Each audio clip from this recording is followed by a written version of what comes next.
Hello အားလုံးပဲမင်္ဂလာပါနန်စီနဲ့တူမနက်စာကြပါအောင်ရှင်အခုနန်စီရောက်နေတဲ့နေရာလေးက2025ခုနှစ်တရုတ်မြန်မာနယ်စပ်ကုန်သွယ်ရေးကုန်စည်ဖလှယ်ပွဲလေးရောက်ရှိနေပါတယ်နန်စီနဲ့အတူလိုက်ကြည့်ကြရအောင်ဒီဆိုင်လေးကတော့ပြင်သစ်ကနေပြီးတော့တင်သွင်းထားတဲ့ alcohol လေးပဲဖြစ်ပါတယ်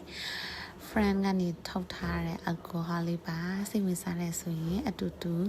လိုက်ကြည့်ကြရအောင်နန်စီကတော့တောက်တာတော့ဝါသနာမပါဘူးဒါပေမဲ့ကြီးရတာတော့ဝါသနာပါတယ်ဆိုင်မျိုးစုံဒီဇိုင်းမျိုးစုံအရာတာမျိုးစုံ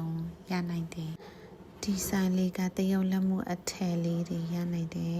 ဆိုင်လေးပဲဖြစ်ပါတယ်ပြီးတော့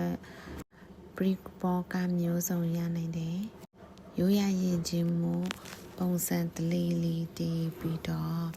ကြောက်စိမ်းလက်ဖက်ချောက်ကော်ဖီအချိုရည်လက်စစ်ပစ္စည်းအစုံပြထားတာတွေ့ရပါတယ်။တမန်နဲ့စီတော့အမြင်များစစားမရဖြစ်ခဲ့ဘူး။နေ့လည်စာစားဖို့အတွက်သွားနေပါပြီရှင်။အခုသွားမဲ့ဆိုင်လေးကတော့ဖွင့်ထားတာတိတ်မကြသေးဘူး။လူလဲစီရဲ့တန်းလဲတန်းတယ်။သူတို့လောက်ထားတဲ့ decoration လေးကအရင်ချစ်ဖို့ကောင်းတယ်။မြမလက်မှုပညာလိုမျိုးဖွင့်ထားတဲ့ဆိုင်လေးပဲဖြစ်ပါတယ်။ရောက်ရှိလာပါပြီ။ဒီဇိုင်းထဲမှာမြန်မာအစားအစာလေးတွေရရှိနိုင်ပါတယ်အဆုံးထိကြည့်ရှုပေးရတဲ့အတွက်အားလုံးကိုကျေးဇူးတင်ပါတယ်နောက်ဗီဒီယိုမှာပြန်တွေ့ကြမယ်နော်ဘိုင်ဘိုင်